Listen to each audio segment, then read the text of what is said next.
Assalamualaikum warahmatullahi wabarakatuh.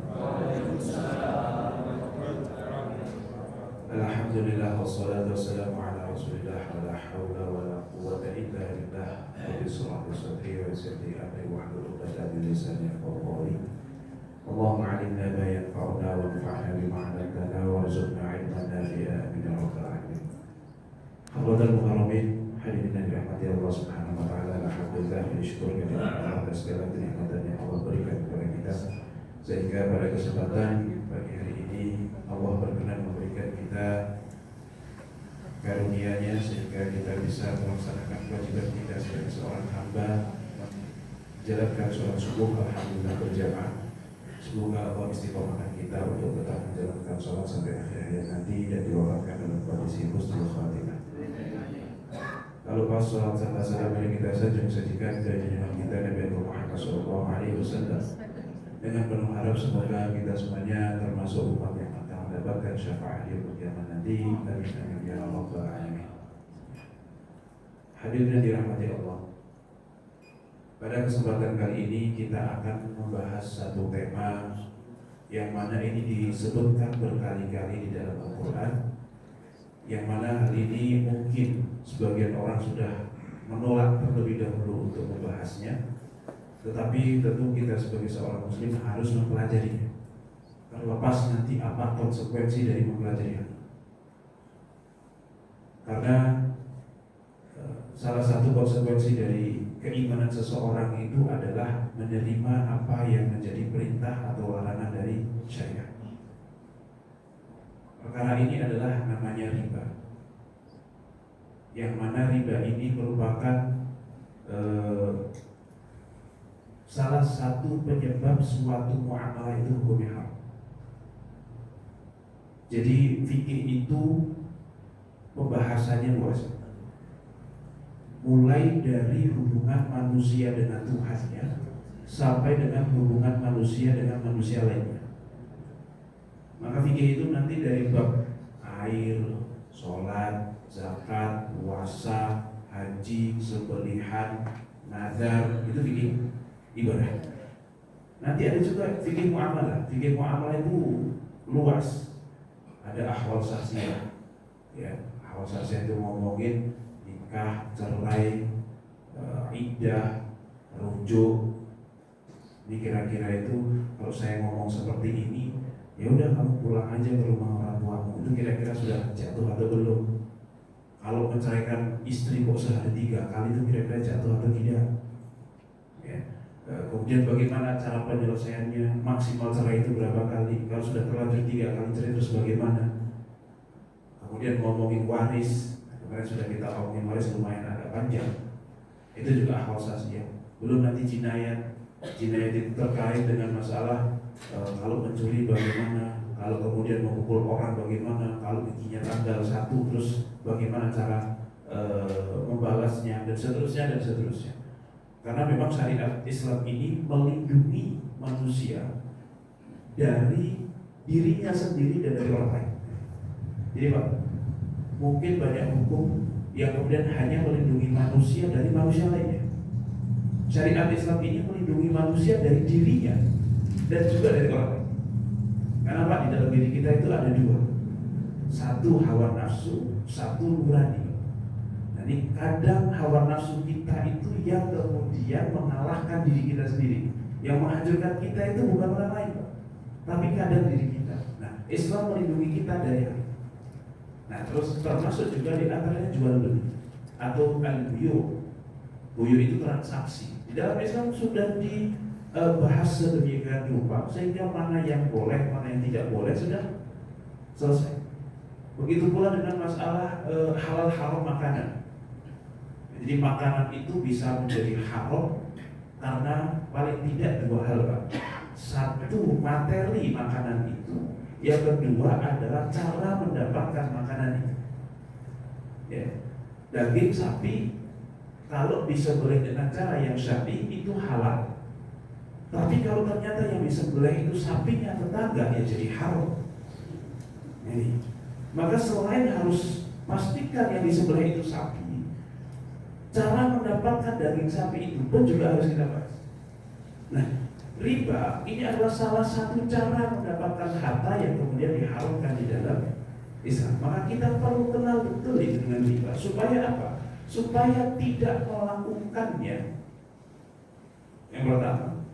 Yang kedua, supaya kemudian tenang bahwasanya yang kita lakukan ini tidak termasuk kategori riba. Ya, karena kalau yang tidak tahu itu kemungkinannya ada dua. Satu, terjang semuanya.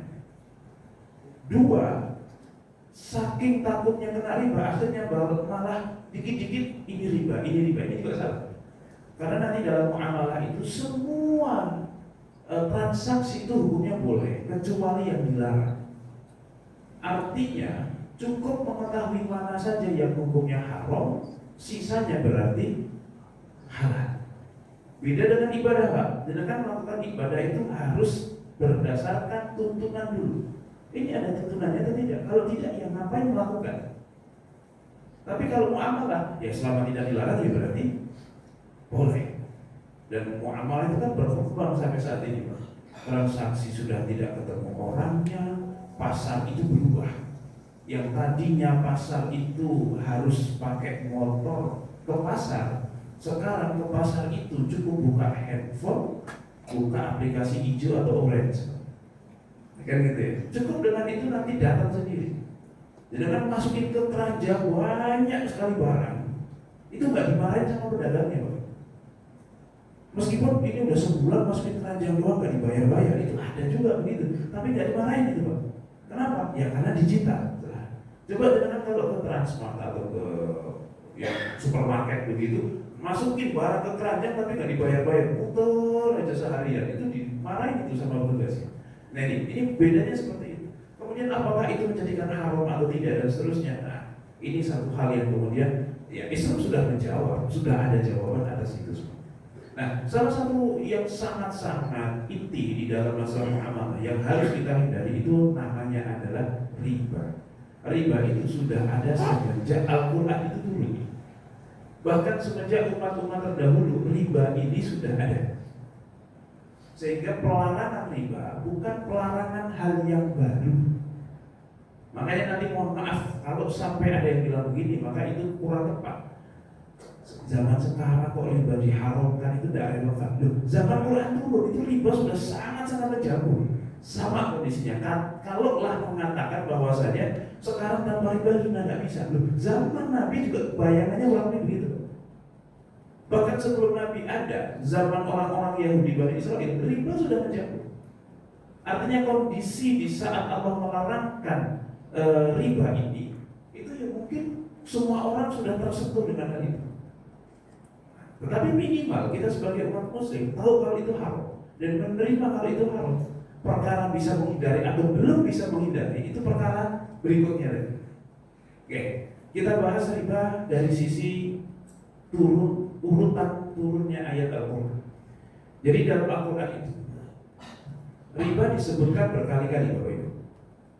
Ya, berkali-kali sesuai dengan ada fase-fasenya. Karena Al-Quran itu kan diturunkan 23 tahun, 13 tahun fase ketika Rasul masih berdakwah dan berjuang di Makkah, dan 10 tahun ketika Rasulullah sudah berjuang dan berpindah ke kota Madinah. Nah, 23 tahun itulah juga salah satu fase penurunan larangan riba. Yang pertama ada surah Ar-Rum ayat 39. Allah berfirman begini, "Wa ma ataitum bir riba liyarbu'a fi amwalin nas." Dan apa yang kalian berikan dengan jenis riba, liyarbu'a fi amwalin nas, kamu memberikan harta diserahkan kepada orang lain dengan akad riba supaya harta itu riba di tangan manusia. Riba itu makna dasarnya artinya adalah berkembang, bertambah. Riba, roba yarbu itu artinya liar buah, artinya adalah supaya bertambah di tangan orang lain. Fala yarbu indallah, maka sesungguhnya harta itu tidak akan berkembang di hadapan Allah. Wa ma ataitum min zakatin turiduna wajha Allah fa ulaika humul mudhifun. Adapun harta yang kemudian kalian berikan dalam rangka zakat dan hanya mengharapkan ridho Allah, maka itulah yang akan dilipat gandakan oleh Allah Subhanahu wa Ta'ala. Nah, di ayat ini Allah telah menyebutkan masalah riba. Tetapi apakah di dalam ayat ini ada pelarangan riba? Jawabannya tidak, Pak. Belum ada. Allah hanya membandingkan antara yang Allah cintai dengan yang Allah tidak sukai. Allah tidak suka riba, itu gak berkembang di hadapan Allah. Yang berkembang itu adalah kalau harta yang kamu miliki itu kemudian disedekahkan, bukan diinvestasikan dalam tanda kutip supaya liar buah, supaya berkembang di tangan orang lain. Nanti investasi itu juga macam-macam, Pak, ya. Tidak semua investasi itu hukumnya haram. Nanti ada saham lah, kemudian ada investasi. Ya investasi itu ya paling enak saham, maksudnya paling itu saham. Nanti ada yang namanya obligasi. Kalau yang syariah namanya suku. Apa bedanya obligasi sama suku? Terus nanti ada bank syariah, ada bank konvensional. Itu beneran beda apa enggak? Pokoknya panjang tuh, nanti buntutnya tuh panjang sekali. Tapi dasarnya itu. Oke, di dalam ayat ini Allah belum menerangkan tentang keharaman riba. Allah cuma membandingkan antara zakat itu akan mengembangkan harta, sedangkan riba tidak. Itu kata Allah. Kemudian turunlah ayat yang berikutnya, surah An-Nisa ayat 160. Loh, ini dari surah Ar-Rum, yang mana itu di juz berapa? 29, 22 atau 23 ini? Ya, di ayat-ayat itu, di juz 20 ke atas. Kok tiba-tiba surah An-Nisa? An-Nisa itu ayat ke berapa, Pak? Juz ke berapa, Pak? Surah An-Nisa juz 4, ya, 45 gitu ya. Ini kan jadi, loh kok maju, Ustaz? Bukankah Ar-Rum duluan baru An-Nisa? Ayat yang pertama kali turun malah surah Al-Alaq, Pak. Al-Alaq itu juz berapa? 30. Nah, salah satu ayat terakhir malah Al-Yawma Akmaltu misalnya. Al-Yawma Akmaltu itu surah Al-Maidah. Gitu. Ayat Al-Maidah itu mungkin ayat 5, juz 5, juz 6. Nah, karena memang Al-Quran itu turun bukan Al-Fatihah yang pertama, Anas yang terakhir, bukan. Urutan mushaf yang kita miliki bukan urutan turun itu, Pak. Tapi memang itu urutan final. Ya memang sudah didesainnya seperti itu. Tapi kalau urutan turun itu ya ngacak lah. Kalau kita bandingkan dengan mushaf sekarang itu ngacak jadinya. Begitu. Jadi kita tidak punya mushaf yang urutan turun. Padahal ada ya. Al-Quran urutan turun itu ada. Tapi malah bingung kita nanti bacanya. Nah di surah An-Nisa ayat 160 Allah menceritakan begini. فَبِظُلْمٍ مِّنَ الَّذِينَ هَادُوا حَرَّمْنَا عَلَيْهِمْ طَيِّبَاتٍ أُحِلَّتْ لَهُمْ وَبِصَدِّهِمْ عَنْ سَبِيلِ اللَّهِ كَثِيرًا وَأَخْذِهِمُ الرِّبَا وَقَدْ نُهُوا عَنْهُ. Dan salah satu, dan karena kezaliman dari orang-orang Yahudi, kami haramkan bagi mereka hal-hal yang tadinya baik untuk mereka. وَبِصَدِّهِمْ عَنْ سَبِيلِ اللَّهِ كَثِيرًا. Apa bentuk kezalimannya? Salah satunya adalah karena mereka itu seringkali menghalangi orang untuk ke jalan Allah. Salah satu bentuk kezaliman lainnya adalah wa'akhdhihimur riba wa qad nuhu anhu. Dan kezaliman mereka adalah orang Yahudi ini suka makan riba padahal sudah dilarang untuk mereka. Allah cuma cerita bahwasanya orang Yahudi itu zalim. Kenapa zalimnya? Mereka dilarang makan riba tapi masih bertransaksi dengan cara riba. Allah cerita ini kepada umat Islam, yang mana pada saat itu umat Islam masih melaksanakan perbuatan riba. Pertanyaannya, di dalam ayat itu ada pelarangan riba untuk umat Islam atau tidak? Belum ada juga. Karena Allah cuma cerita, Yahudi itu zalim, mereka sudah dilarang melakukan transaksi riba, kok masih melakukan riba? Karena tidak semua yang diharamkan untuk orang Yahudi itu haram untuk kita. Ya sebagai salah satu contohnya, Pak, di dalam Islam tetelan sapi itu halal dikonsumsi atau tidak? Halal. Bakso di mana-mana pakai tetelan. Tapi untuk orang Yahudi zaman itu, tetelan sapi, meskipun sapi apa kambing, tetelan itu hukumnya haram. Lemak itu hukumnya haram. Yang halal itu dagingnya saja. Nah ini kan alhamdulillah tidak diharamkan bagi kita. Nah artinya sangat mungkin ada perbedaan hukum yang terjadi. Itu sangat mungkin. Nah Allah cuma cerita, tapi sebagai umat Islam kan paham bahwasanya Allah itu tidak suka riba, meskipun belum diharamkan riba pada saat itu. Ya, jadi surah Ar-Rum ini masih Makkiyah, surah An-Nisa itu sudah Madaniyah. Oke. Terus lanjut turun ayat yang berikutnya yaitu surah Ali Imran 130. Ya ayyuhalladzina amanu, wahai orang-orang yang beriman, la ta'kulur riba. Ini sudah langsung umat Islam yang diajak bicara. Wahai umat Islam, janganlah kalian makan riba adha'afan mudha'afah, secara berlipat ganda. Wattaqullaha la'allakum tuflihun, dan bertakwalah kepada Allah supaya kalian itu beruntung. Oke, mulai ayat inilah baru riba itu diharamkan untuk umat Islam. Tapi itu pun masih ada catatannya, yaitu jangan makan riba yang berlipat. Artinya kalau ribanya nggak berlipat ganda, ini mah cuma dikit tambahannya. Oh, ini mah cuma dikit kelipatannya. Itu berarti boleh atau tidak boleh? Pada saat itu masih boleh. Karena memang yang turun ayatnya masih itu, dan ayat ini masih kita baca Pak di dalam Al-Quran. Nah, dan pada saat itu paman Rasulullah Sayyidina Abbas bin Abdul Muttalib, bapaknya Abdullah bin Abbas, salah satu informannya Rasulullah di Mekah. Karena Abdullah bin Abbas ini Pak ke Madinah di saat tahun ke-8 Hijriah, sebelum Rasulullah Fathul Makkah. Beliau baru ke Mekah, baru ke Madinah. Ya, tapi selama Rasulullah hijrah ke Madinah, itu Sayyid Abbas, pamannya Rasulullah itu tetap stay di Mekah, padahal beliau Muslim. Kenapa? Ya nggak ada yang berani nyentuh, Pak. Bahkan malah yang menjadi informan Rasulullah di Makkah itu adalah Sayyid Al-Abbas, pamannya Rasulullah. Abdullah bin Abbas masih kecil sekali. Ya, ketemu Rasulullah cuma 2 tahunan lah. Mulai dari dia itu mulai gitu ya, mulai bisa belajar sampai kemudian Rasulullah wafat itu cuma 2 tahun ke-8 sampai tahun ke-10 saja. Sisanya beliau hidup di Makkah, di tengah-tengah orang kafir Quraisy. Tapi dengan itulah Rasul tahu perang Uhud mereka akan menyerang, mereka Khandaq apa segala macam. Itu informasinya semuanya dari Abbas sih. Nah, Sayyid Abbas itu pedagang besar, pebisnis besar, salah satu bisnis yang paling menguntungkan buat dirinya secara materi itu adalah riba.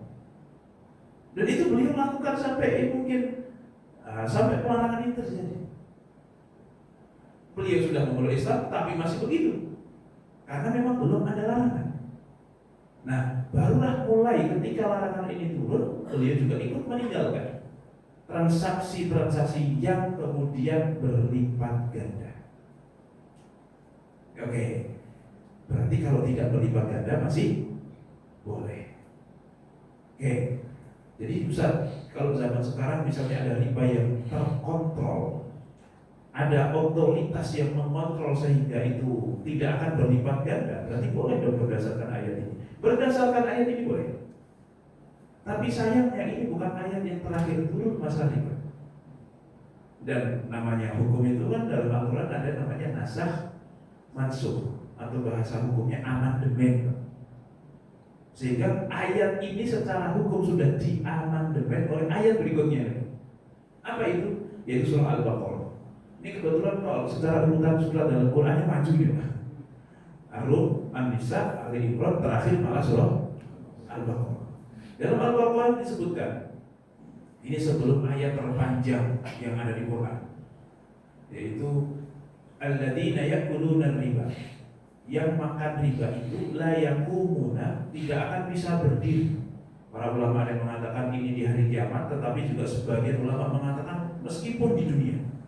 La yaqumuna, dia tidak akan bisa berdiri tegak illa kama yaqumul ladzi yatakhabbathu syaitan minal mas, kecuali seperti berdirinya orang yang dirasuki setan, mesti goyang ya. Enggak jelas ya. Tidak bisa stabil. Dzalika bi annahum qalu innamal bai'u mithlu riba. Ini perkara yang penting sekali. Hal itu karena mereka mengatakan bahwasanya jual beli sama riba itu sama aja. Padahal wa ahallallahu al-bai'a wa harrama ar-riba. Allah telah menghalalkan jual beli dan Allah telah mengharamkan riba. Pertama, ayat ini menunjukkan bahwasanya di hari kiamat besok orang yang makan riba itu berdirinya tidak akan stabil. Tapi sebagian ulama juga mengkiaskan kepada kehidupan dunia. Orang Orang yang membangun bisnisnya menggunakan fondasi riba itu pasti nggak stabil. Dan ini hampir-hampir terbukti.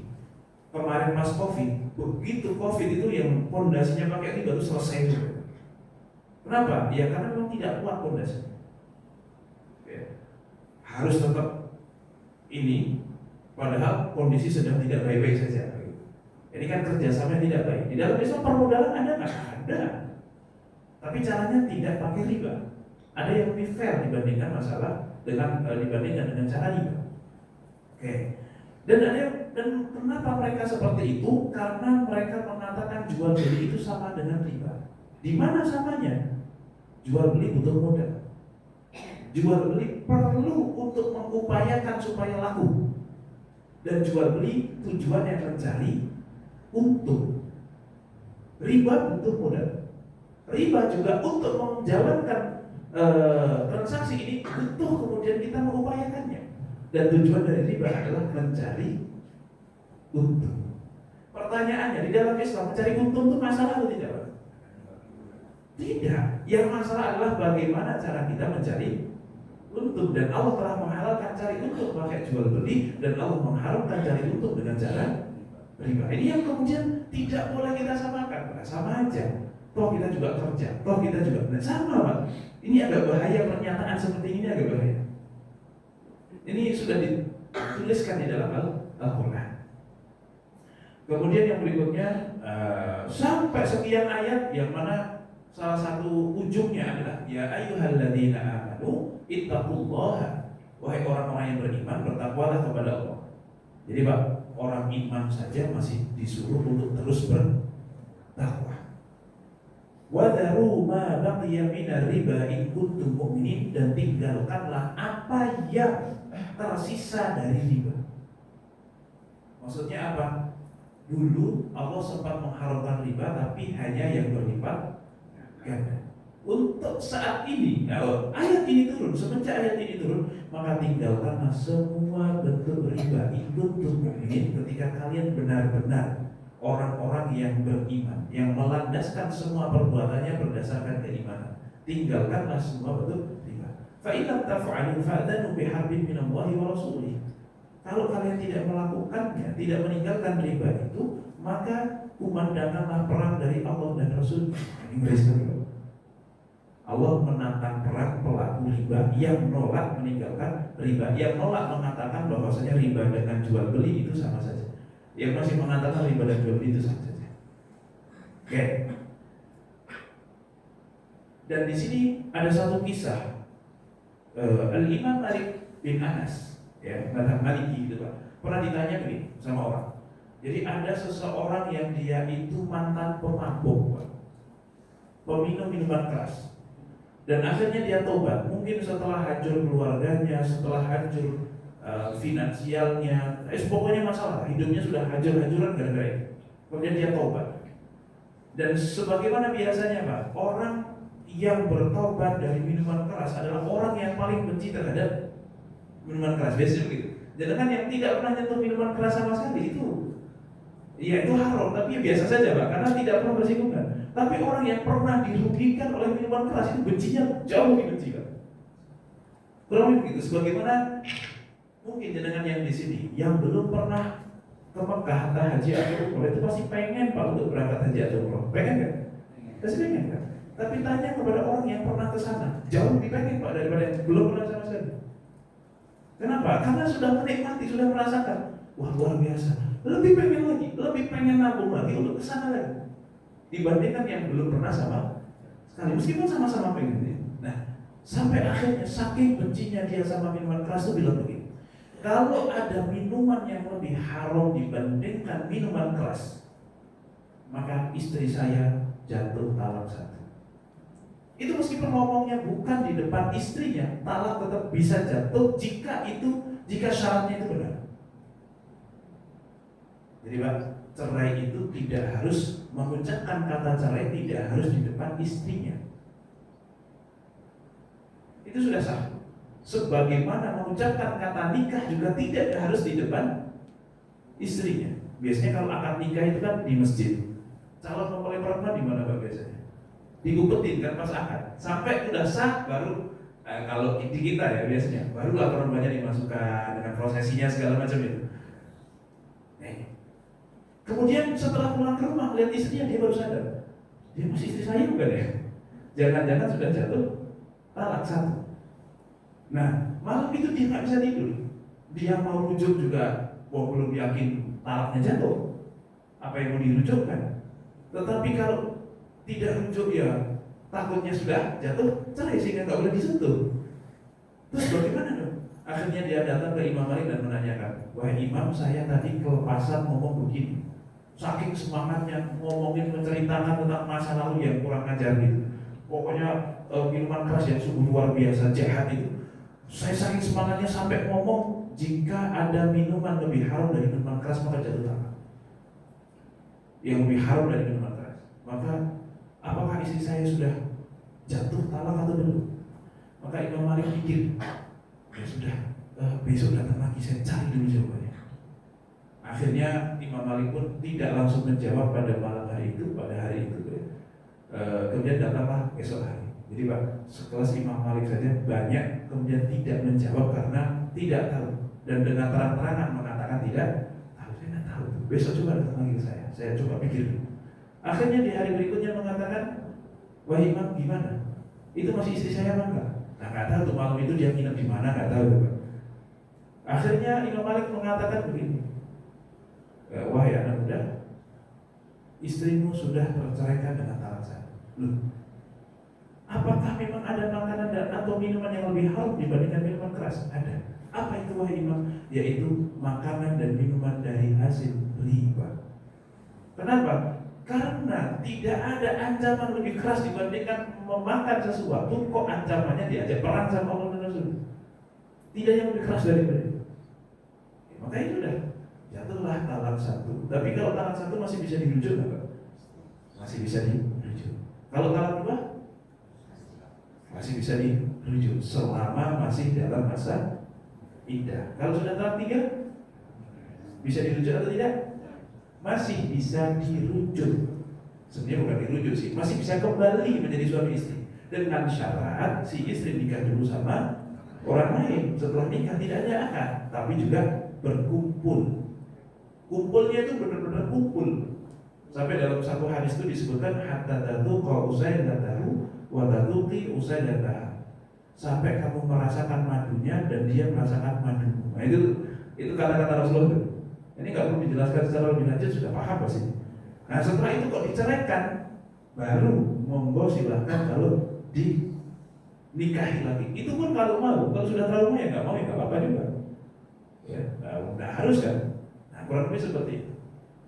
Oke, ini tentang keharuman riba itu sampai segitu. Sehingga dari ayat ini seluruh ulama ijma sepakat riba itu sesuatu yang hukumnya haram. Maka kita sebagai umat muslim wajib menerima pasal bahwasanya riba itu adalah sesuatu yang haram. Siapapun kita, apakah kita masih muda, produktif, ataukah sudah pensiun, sudah tua? Apakah kemudian kita ini adalah orang yang kaya atau miskin? Apakah kita ini orang yang masih berkutat di dalam masalah riba atau orang yang memang tidak pernah atau sudah berhenti daripada perbuatan-perbuatan riba? Siapapun kita, pelaku atau bukan pelaku, kita harus mengatakan riba itu hukumnya haram. Ustaz, tapi kalau saya mengatakan haram, bagaimana kehidupan saya? Wong saya selama ini masih berkutat di dalam masalah riba. Bentar dulu, tidak harus, maksudnya tidak harus orang yang menerima bahwasanya riba itu haram harus langsung berhenti dari keharaman itu dulu. Ya. Minimal kemudian kita mengimani dulu. Kenapa kita perlu mengimani dulu? Jangan sampai kemudian ada orang tidak sholat, kemudian mengatakan karena dia malas untuk sholat, akhirnya mengatakan sholat itu yang penting beriman.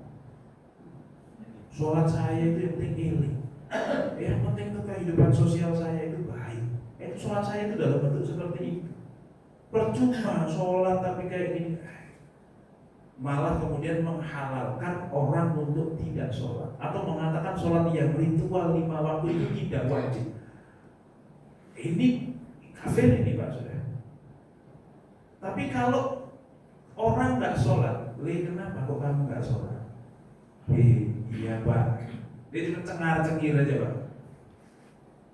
Artinya apa? Dia mengakui sholat itu wajib, tapi dia tinggalkan karena malas. Dosa besar nggak Pak? Dosa besar. Tapi orang yang mengatakan sholat tidak wajib, tidak sholat karena mengatakan sholat tidak wajib, itu kafir Pak. Makanya kita, siapapun kita, harus percaya, harus mengimani riba itu hukumnya haram. Tapi meskipun belum bisa meninggalkannya, karena memang tidak mudah, apalagi di zaman yang kemudian riba sudah menjadi salah satu keumuman. Ya sudah, meskipun saya belum bisa meninggalkan, ya Allah, tapi saya percaya riba itu haram. Tapi saya juga bingung, saya harus gimana ya Allah, berikan petunjuk. Minimal cara memperbaiki sesuatu itu, langkah pertama adalah menyadari ada yang perlu diperbaiki. Itu paling penting. Terlepas cara memperbaikinya gimana, itu urusan nanti dulu.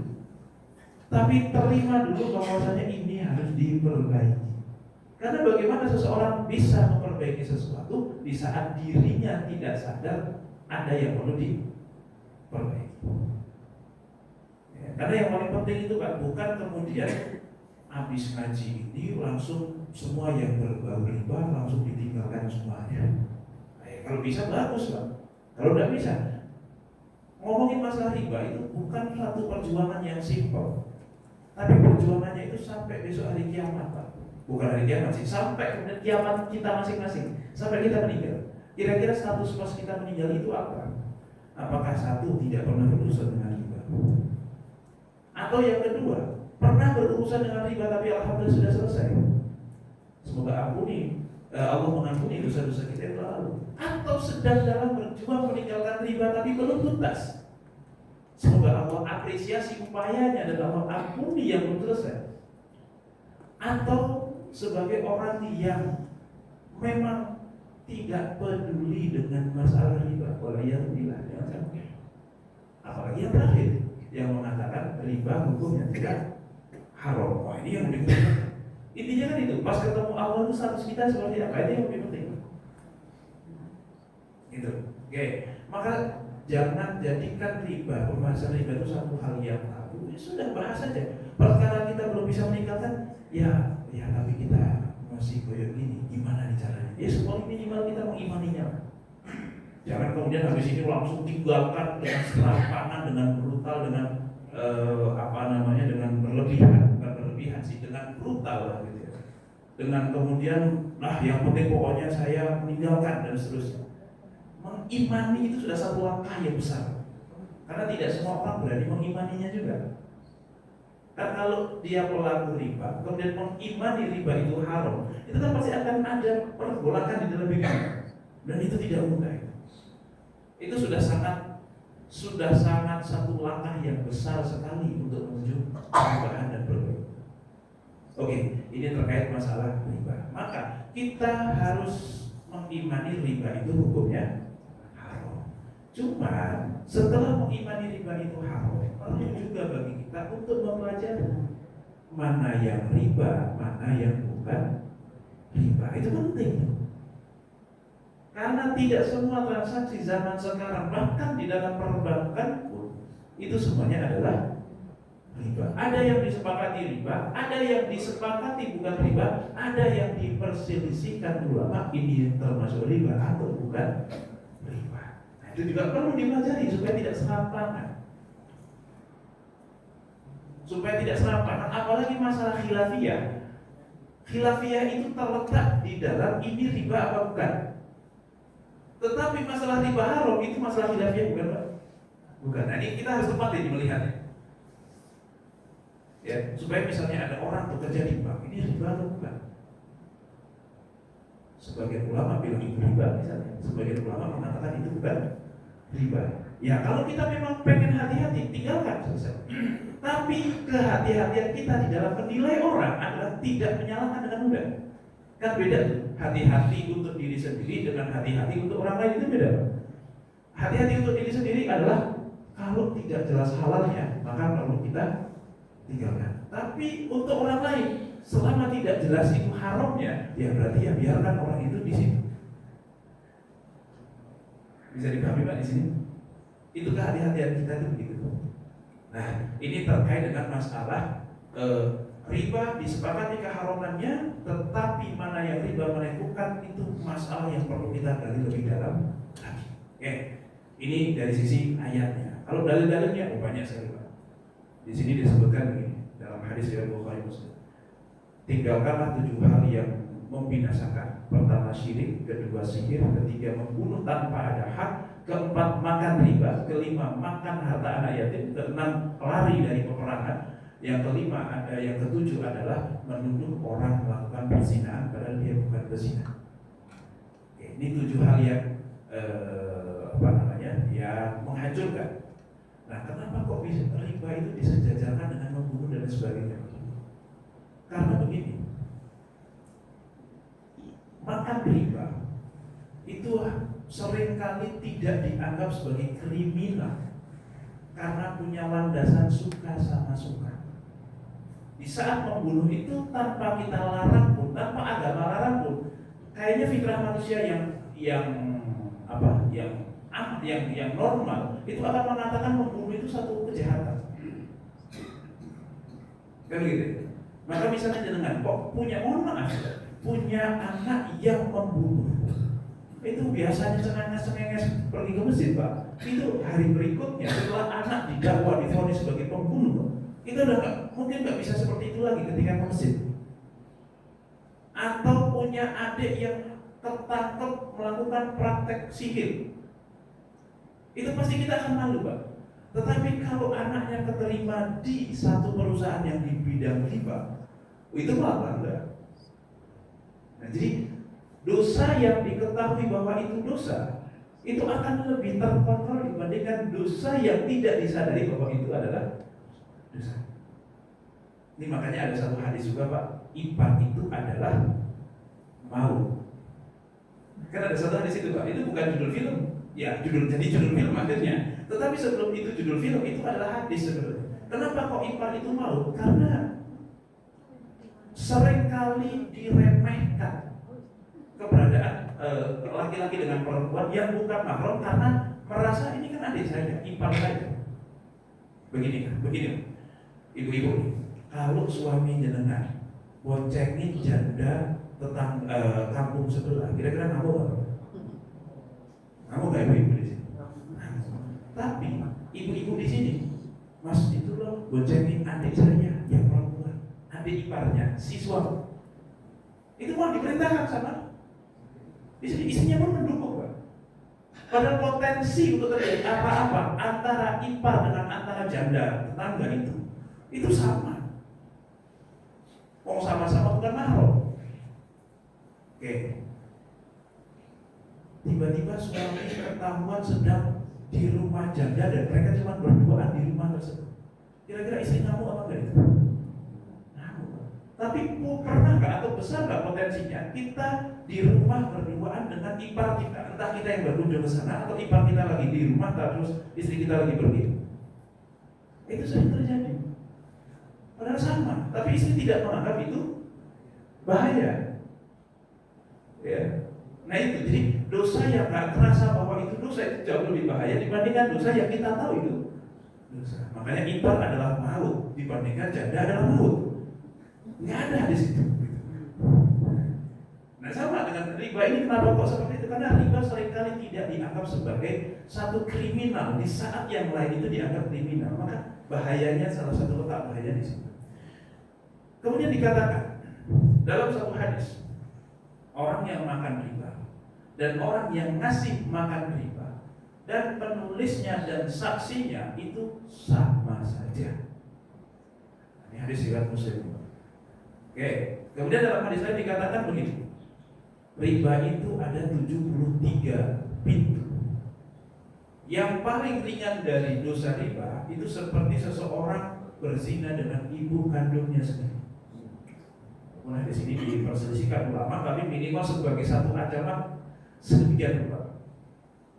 Dalam hadis lain dikatakan 1 dirham yang dimakan oleh seorang laki-laki oleh seseorang, padahal dirinya tahu bahwasanya itu riba, itu lebih besar dosanya dibandingkan 30 sekian kali daripada sitin 36 perbuatan zina. Padahal 1 dirham itu Pak, nilainya kurang lebih 70.000 atau 100.000 lah gampangnya. 100.000 itu kan murah sekali zaman sekarang. Itu lebih ringan dibandingkan 36 kali berzina. Berarti Pak, lebih baik makan riba atau berzina? Ya lebih baik tidak dua-duanya, jangan kemudian kebenaran ya. Ya hadis riwayat ini terkait dengan masalah riba. Maka riba itu sudah harus kita sadari, harus kita sepakati, dia adalah sesuatu yang hukumnya haram, titik, no debat. Karena ulama setelah itu juga mengatakan seluruh umat, kata Ibnu Qudamah, sepakat bahwasanya riba itu hukumnya haram. Tapi mana yang riba, mana yang bukan, itulah tempat perbedaan pendapat di kalangan ulama. Bank itu riba atau tidak? Nanti perlu di bank itu tidak bisa dihukumi sebenarnya Pak, karena bank itu benda. Hukum itu tidak berlaku di benda. Hukum itu berlaku di perbuatan manusia.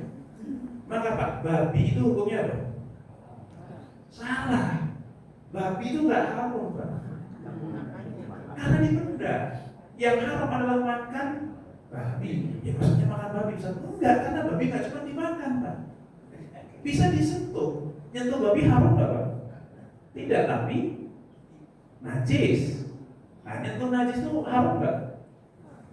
Ya yang penting pas mau sholat sucikan. Ya tapi kan harus 7 kali. Ya 7 kali kan cuma tinggal kerjain gitu aja. Maka babi itu nggak cuma dimakan, bisa disentuh tanpa dimakan Pak. Hukumnya beda. Karena babi juga bisa dilihat. Lihat babi hukumnya apa Pak? Tapi kan telanjang Pak. Iya meskipun telanjang. Emang kenapa Pak babi? Telanjang. Artinya hukum itu tidak berlaku pada benda, tetapi berlaku kepada perbuatan manusia terhadap benda itu. Ya, maka tadi babi tidak haram, yang haram memakan babi. Karena kalau melihat babi itu nggak apa-apa. Gambar babi di mana Pak? Nah, dan kurang lebih seperti itu. Baik. Nah, di dalam bank kan ada yang namanya ada kredit, ada transfer, ada nabung, ada deposito, ada apa lagi Pak? Ada banyak hal. Ya, ada sebagai kreditur, ada sebagai debitur. Kita posisinya sebagai kreditur atau debitur. Ini meskipun saya sudah belajar fikih muamalah dan ekonomi dikit, saya sampai sekarang masih ketukar-tukar mulut. Siapa kreditur, siapa debitur? Ya, kita sebagai yang nabung atau kita sebagai yang dapat pinjaman dari bank, katakanlah begitu. Nah, itu kan kita sebagai kreditur dan debitur. Saya bingung tuh yang mana. Pokoknya antara itu. Atau kita sebagai orang yang kerja di bank, itu beda lagi ceritanya. Dan pertanyaannya, apakah bank syariah itu sudah syariah? Pertanyaannya, apakah bank syariah itu karena bank konvensional tidak syariah, tidak halal, makanya harus ada bank syariah? Wah ini perdebatannya panjang. Nah, saya spill aja. Bank konvensional itu hukumnya riba bukan? Menurut MUI riba. Menurut ulama-ulama Azhar tidak. Kenapa kok tidak? Kenapa kok riba? Nah itu ceritanya panjang kali lebar. Nah MUI makanya mencetuskan ada yang namanya bank syariah. Nah pertanyaannya apakah sama atau tidak? Ya tidak sama. Tapi apakah terbebas dari riba? Ya menurut siapa? Nah, akhirnya di sini banyak ya di sini sudah expert lah, sudah harus kemudian dipelajari satu per satu untuk kemudian mengetahui secara lebih mendalam. Ya ini riba atau bukan riba? Apakah sama atau beda? Begini Pak, supaya juga agak paham ya bahwasanya bagaimanapun bank syariah dengan konven itu beda di satu sisi, meskipun juga ada kesamaan. Tapi apakah kesamaan itu membuat dia haram? Ya tidak juga. Ya pokoknya harus paham dulu. Begini, pernah suatu ketika Rasulullah itu mendapati bilang bahwa satu sok kurma yang bagus, satu sok itu gampangannya 2,5 kilo.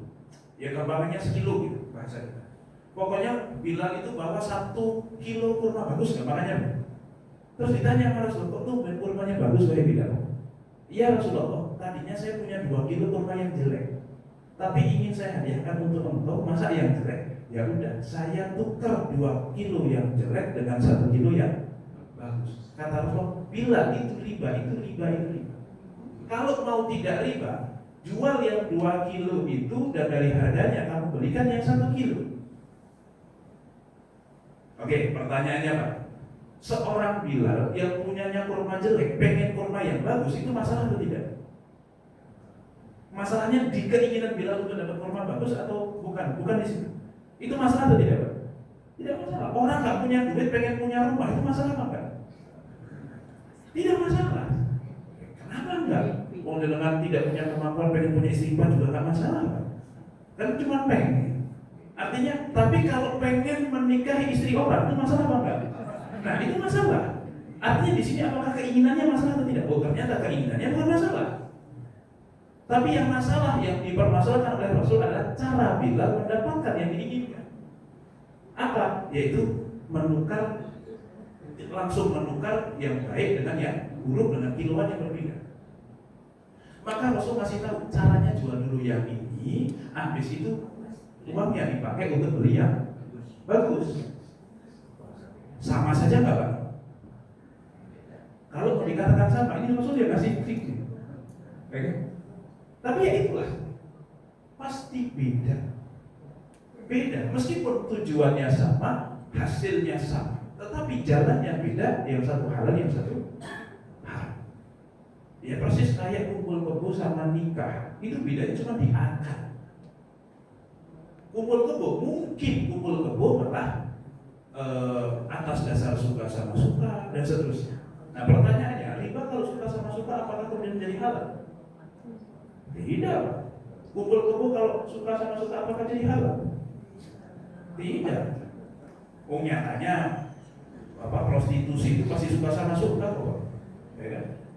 Si laki-laki nawar segini, oke, deal.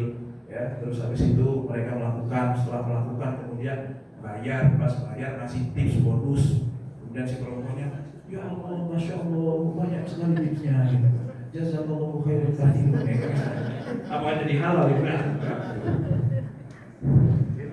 Nah, tidak semua yang suka sama suka kemudian halal. Ini perlu juga digaris bawahi. Baik, ini terkait masalah riba itu haram. Nah, masalah prakteknya ini mungkin nggak akan selesai kita bahas di majelis ini, ya. Tapi minimal punya kesadaran, oke, riba itu haram. Tapi yang berbeda pendapat mana yang riba, mana yang bukan. Maka kita harus tegas riba itu haram, tetapi kita harus bijak di dalam masalah mana yang riba, mana yang bukan riba. Nah, disitulah ternyata perbedaan pendapat. Allahu a'lam bishawab. Saya kira cukup untuk materinya. Untuk selanjutnya mungkin ada diskusi atau tanya jawab, monggo silakan. Apakah ada yang ingin dilakukan? Monggo, ada moderator tidak? Saya serahkan ke moderator.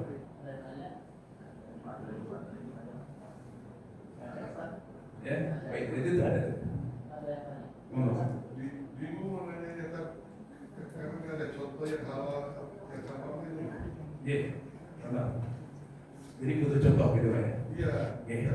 Kalau pertanyaannya kan, kalau sepakat kita sudah sepakat. Tapi kalau masih dalam perdebatan banyak yang dalam halal juga kita tidak. Jadi mestinya gimana? Kalau saya pernah tanya sebelum Muhammad, kalau menurut saya pribadi, jadi buat cantik aja.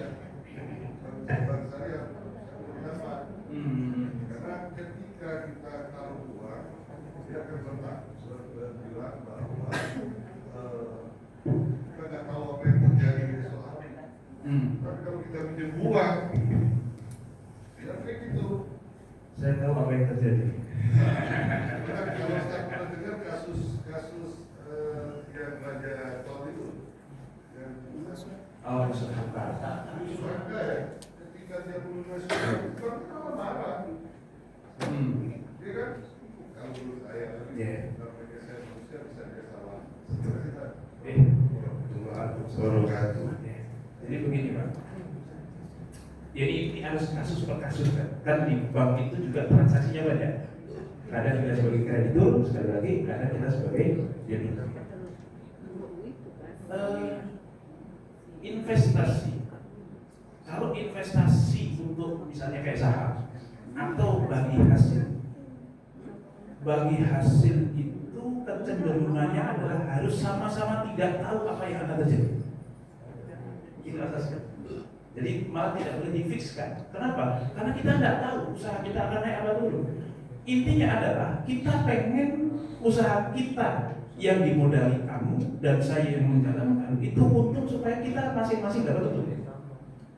Artinya saya tidak bisa menjadikan, kamu juga tidak bisa menjadikan. Tapi minimal kalau kamu untung, saya juga untung. Dan kalau kamu untung, saya senang. Karena saya juga dapat untung. Tapi kalau kamu rugi, saya juga tidak mau rugi. Artinya ini, saya juga mengupayakan supaya tetap untung. Saya tidak akan menyengaja untuk rugi. Karena kalau kamu rugi, saya juga ikut rugi. Itu kalau investasi.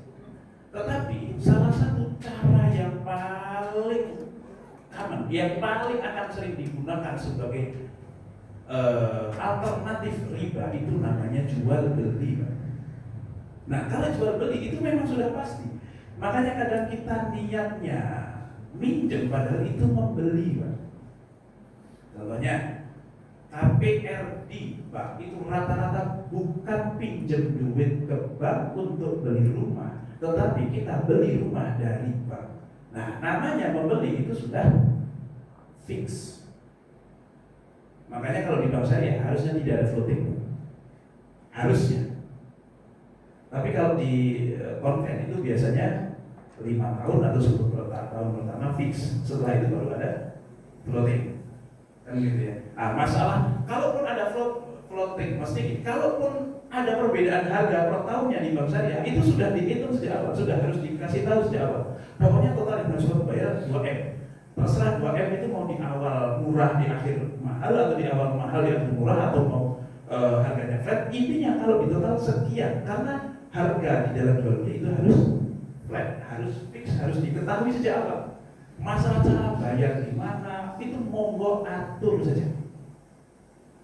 Nah, harusnya di bank syariah itu kalau mau dibayar lebih cepat itu lebih senang, karena dari awal kamu kalau jual beli ya, kalau menggunakan akad jual beli ya, karena dari awal saya sudah dapat keuntungan. Saya beli rumah harganya 1 miliar, saya jual ke kamu 2 miliar. Kamu kalau beli langsung ke developer itu harganya 1 M. Tapi karena kamu belinya ke saya kasih harga 2 M. Nah, kok mau? Mau lah, kalau di developer harus cash, kalau di saya bisa 20 tahun. Gimana nggak mau? Kan gitu. Nah, boleh nggak seperti ini? Boleh nggak kita ngambil untung lebih, 100% dari modal? Boleh nggak? Ya selama suka sama suka. Nah, jual beli itu basisnya adalah ridho. Illa antakuna tijaratan antara dan minggu. Basisnya adalah saling ridho. Kalau riba mau saling ridho, tidak menyebabkan riba itu hukumnya halal. Nah, ini salah satu perbedaan, Pak. Ya,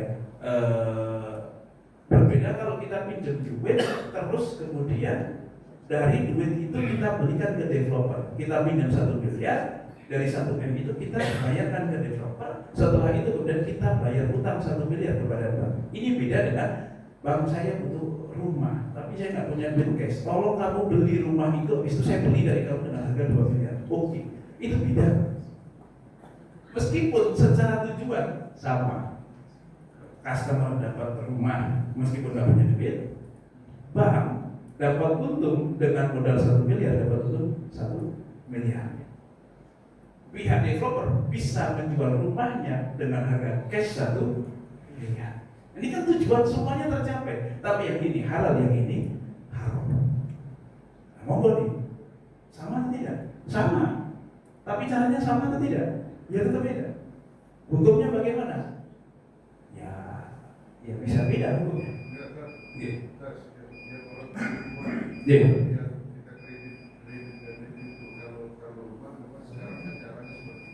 Iya. Iya. Kalau bagaimana kredit uang di dalam bank syariah, pinjam uang tidak boleh dikomersilkan, titik. Tapi biasanya kredit itu pasti akan ditanya, ini buat apa Anda kredit? Untuk membeli sesuatu. Itu biasanya nanti jatuhnya jual beli itu. Oke, kita alihkan bukan di kredit tapi jual beli. Atau untuk kemudian pengembangan usaha gini-gini. Oke, coba saya melihat pembukuan terakhir dan seterusnya.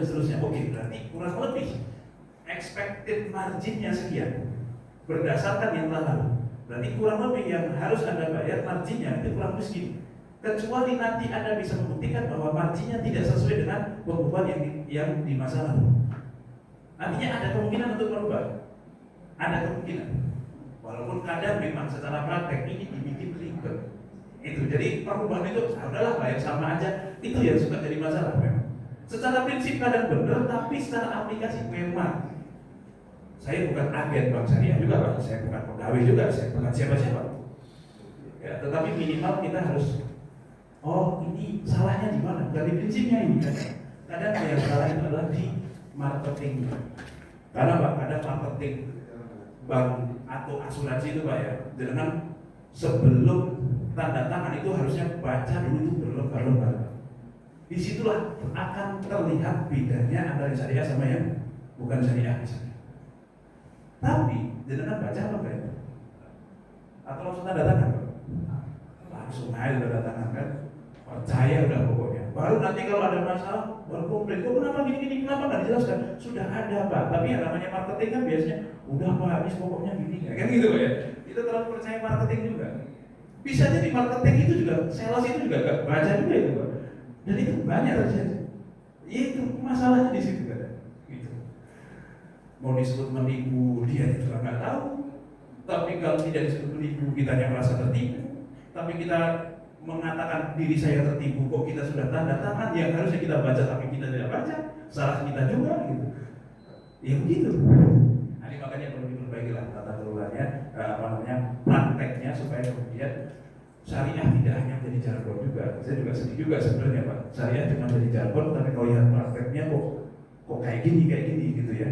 Ya ini memang perlu diingat. Gitu. Dan sebenarnya kalau saya pribadi tidak cocok dengan kata-kata bank syariah. Saya lebih cocok bank tidak riba. Dan kalau syariah itu tuntutan orang, ekspektasi orang adalah baik. Kalau ada yang memang susah bayar, ya udahlah dilepaskan dan seterusnya. Tapi kan itu tidak terjadi Pak. Makanya bank tidak haram atau bank tidak riba. Karena kayak warteg itu syariah Pak. Syariah kan tidak menjual yang haram. Tapi pertanyaannya di situ kalau ada orang kelaparan sampai berhari-hari dan itu tetangga warteg, menjadi kewajiban warteg atau tidak? Harusnya kalau warteg syariah itu jadi kewajiban warteg Pak. Tapi kan secara hukum ya kalau ada orang kelaparan di pinggir warteg itu bukan tanggung jawab warteg. Ini kan agak mirip kalau kita labelkan syariah. Ya pokoknya transaksi di dalamnya tidak haram, dah gitu aja. Itu saya kira lebih tepat. Allah Alam, bisa langsung menjawab. Ini ada lagi? Ngomong terus. Assalamualaikum. Waalaikumsalam warahmatullahi wabarakatuh.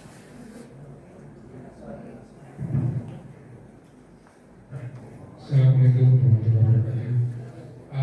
Begini Pak Ustaz, saya mau menanyakan karena beberapa tahun belakangan ini ada istilah umroh talangan. Umroh talangan, jadi berangkat bayar belakangan. Oke. Dan bahkan bank syariah menawarkan hari ini kepada terima-terima umroh. Jadi dengan sisi mencicil, dengan yang bukan adalah gaji karyawan tersebut. Nah, ini bagaimana hukumnya? Oke, pertama jual beli itu ada 3 jenis Pak modelnya. Satu, uang. Jual beli itu termasuk jual beli jasa ataupun barang ya, sama. Uang dan barang itu diserahkan bersamaan. Itu namanya naqdan, kontan kalau bahasanya.